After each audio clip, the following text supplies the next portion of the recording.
eVerge programmable radios have one top and two side programmable buttons that can support up to 6 custom functions.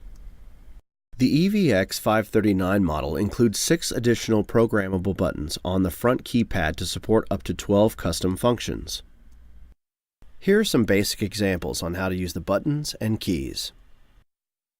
To navigate through the function menu, press the A or B arrow keys to scroll forward and backwards.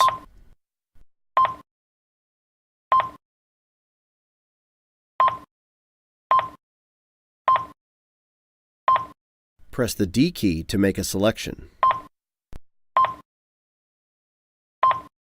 Or press the C key to cancel a selection and return back to the previous setting. Use the numeric keypad for direct channel entry. To enter a channel, select the programmable button designed for direct channel entry. Then enter the group number if more than one group and the channel number. Select the D key to change the channel, or press C to undo the entry.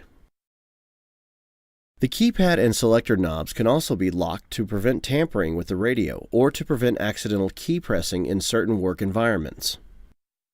To lock, press the designated button to activate. To unlock, press the same button. Make full use of your EVX 539 radio with pre-programmable custom functions for enhanced productivity and better communication on the job.